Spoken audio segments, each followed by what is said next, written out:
Hello everybody, welcome back. My name is Emma Borders and today we are going to be talking about chords on the octave mandolin. This is something that there aren't just a whole lot of resources for this specific topic, so I'm hoping that this will be informative to you guys, maybe help you out a little bit for those of you who are playing the octave mandolin and are wondering about different chord shapes and chord formations specifically for this instrument. So let's get into it.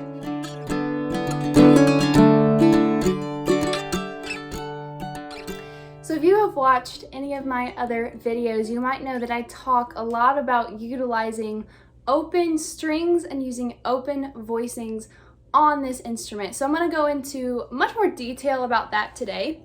So let's start off playing, let's just say in the key of C, for instance. So typically you've got your C chop chord, which I never use that on this instrument.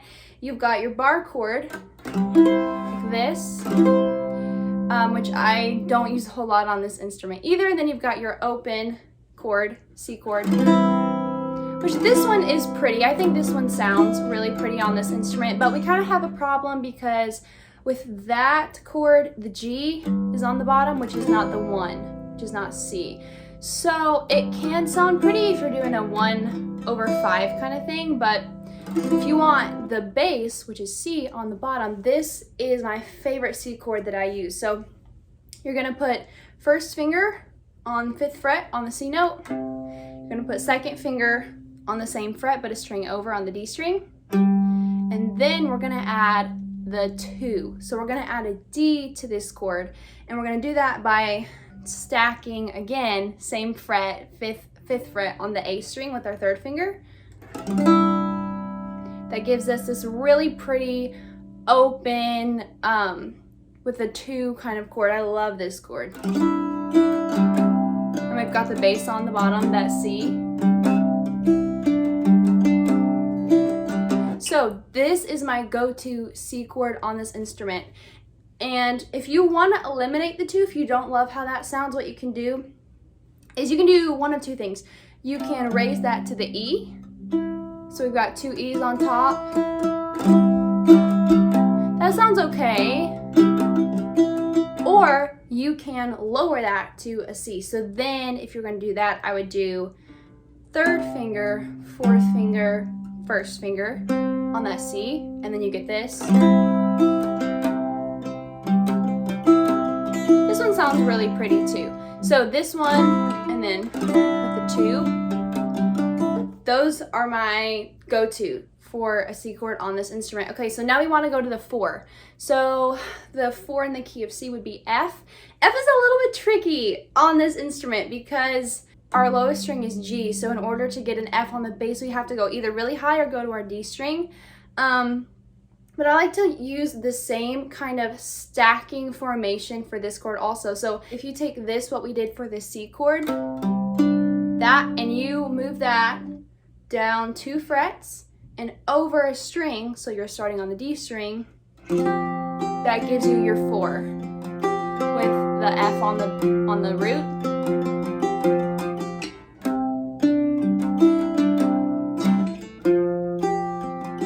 I think that sounds really pretty. The other thing you can do is the same thing that we did with the C. You can raise that G on the top, this note. You can raise that up to an A. That sounds pretty. You can lower it to an F. That sounds also pretty. Another thing you could do is add the major 7, which would be the open E here. I think that's a beautiful chord. Now, I wouldn't necessarily work in some songs because it does have the major 7, but especially in worship or, I don't know, a song that uses a lot of 7s, it's really pretty.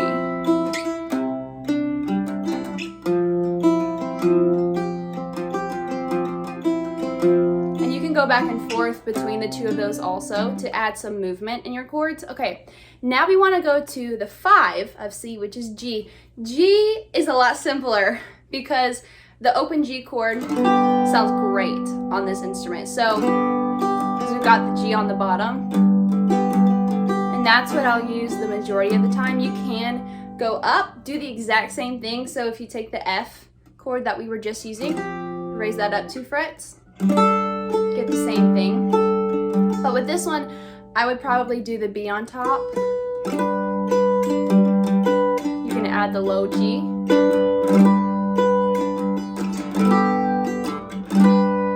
That sounds really pretty. The other thing you can do is, since we do have the G and the D on the bottom, those are super helpful because that allows us to move the top notes wherever we want and still have that bass, because we're not having to keep that down with our fingers. So I like to move through the G chord a lot.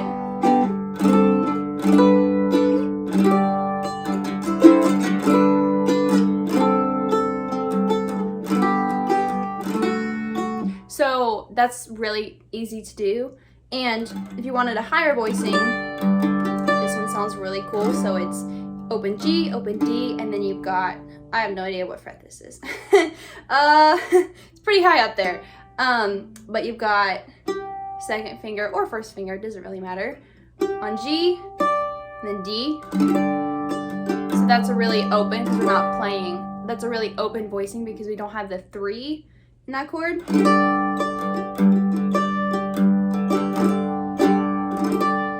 Okay, so now we'll go to the 6th minor, which is A minor. And again, on mandolin, I would typically play the bar chord, which is this, which we do have the A on the bottom. So to simplify that for this instrument, I will just take my 4th finger off, have open E on the top, and kind of rearrange my fingering a bit. So we would do 1st finger, 2nd finger, and then 3rd finger. That's your A minor chord. I think this one sounds really pretty. If you want to make that a 7, you can stack your 4th finger on the 3rd fret of the E string. This one sounds really good on this instrument also. And again, you can move between that high G and that open E. That's kind of the only A minor chord I will use, unless you want to play it really high, and in that case you could go up here to your A note, which is 1, 2, 3, 4, 5, 6, 7th fret, and you would play A on the D string, E on the A string, and then C on the E string. So we've got this formation right here. That sounds really pretty too. Add that D on the top.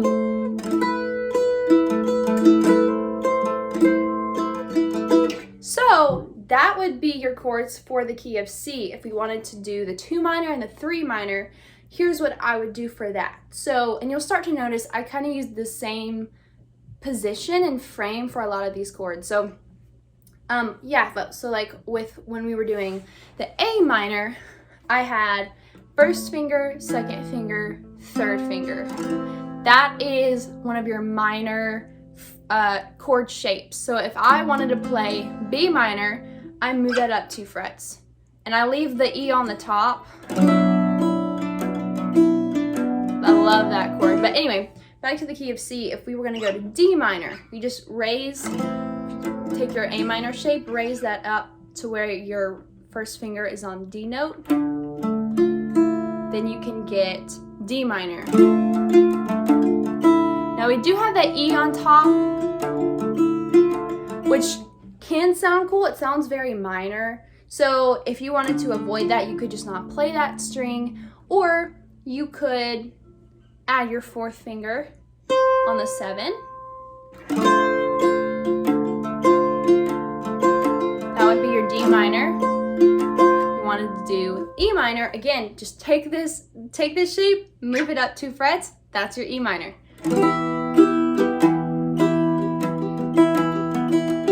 Again, I'm keeping that E on the top. You can add the 7.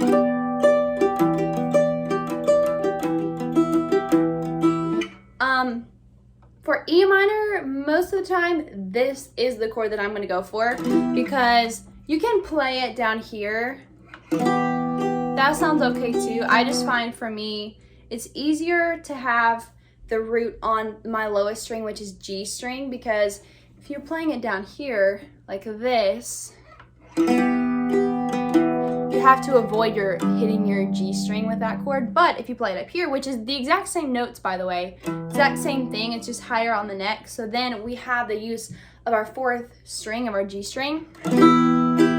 So I don't have to worry about not hitting an open string.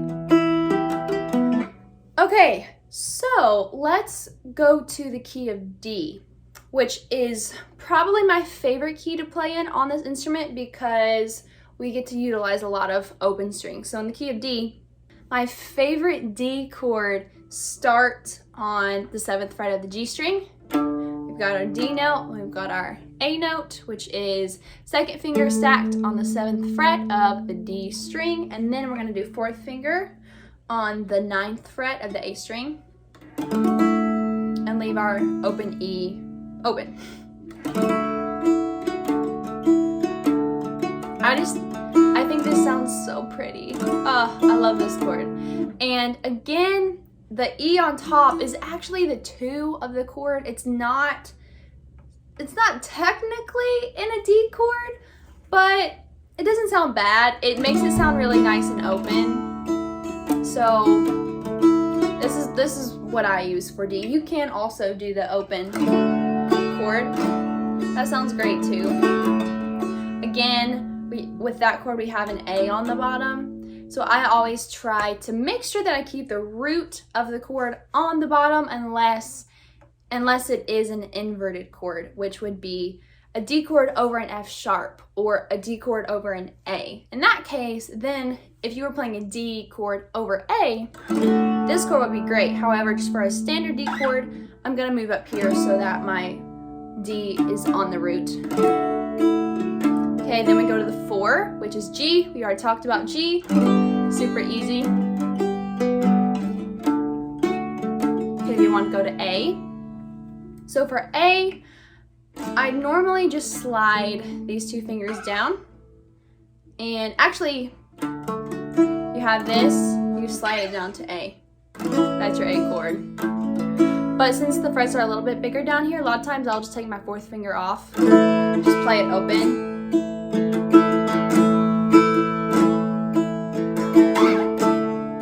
You can do the same thing on this D chord. Eliminate that 4th finger. Got this. You can add that back in, play around with it. G.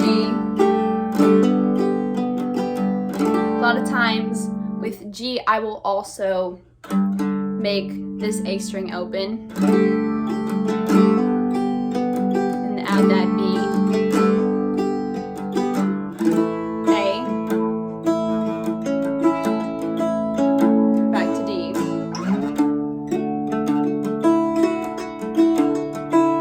So as you can see, with the A and the D chord, I keep the E on top, and that's what I try to do when I'm playing chords. Is I always like to have some open string that is kind of the common thread throughout the chord progression. So again, if I was in the key of D and I wanted to go to a A, but say it was an A over C sharp, it's one of my favorite chord progressions. So I would go keeping that E on top. If you want to go to the 6th minor, which is B minor, which we talked about earlier a little bit, we take our minor shape, which is 1, 2, 3, E on top, down to the 5, which is A, G. Now G is the one exception because I don't have that open E on the top, but it still sounds really open. So if I was playing all that together,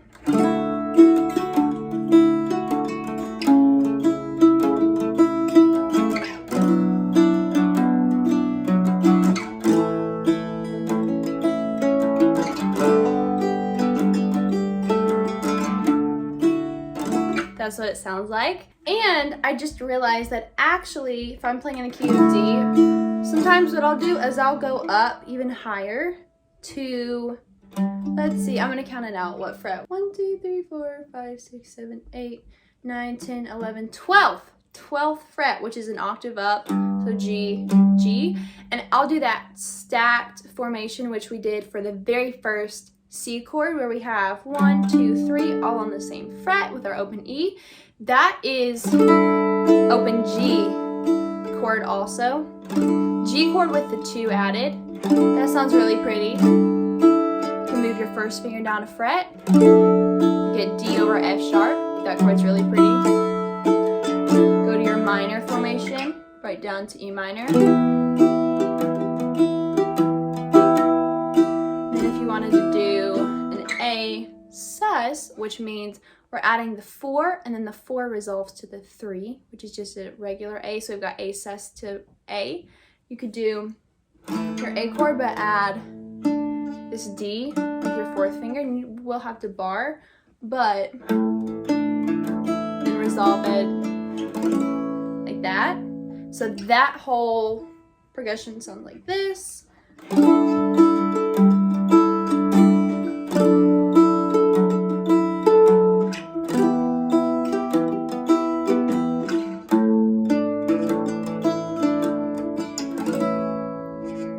Sounds really pretty. I will say, and you probably heard it there, buzzing is something that I have to be really careful about on this instrument because it's big. You've got double strings to press down, especially when I'm trying to bar, like with that A. I heard it buzz a little bit, and that's just real.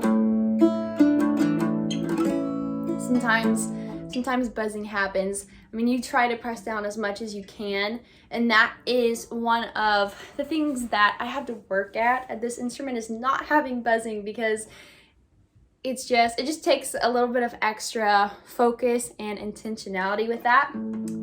But yes, so these are a lot of your major minor chords in the keys of C, and the keys of D, and you can take all of these chords and apply those to different keys, like the key of G, the key of A. So those chords are what I use for pretty much everything. I take those shapes and I apply them to different keys, different frets, and I do literally move all over the place when I'm playing.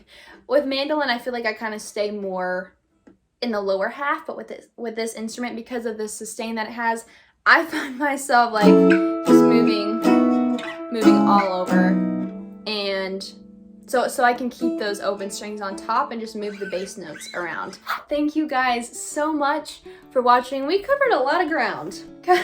We just covered a lot of ground, so sorry if I went a little bit fast through all of that, but you can always go back and watch this video again, slow it down, pause it, so you can see what fingers I'm doing. So yeah, I hope you found this helpful. Don't forget to hit that subscribe button, hit that like button.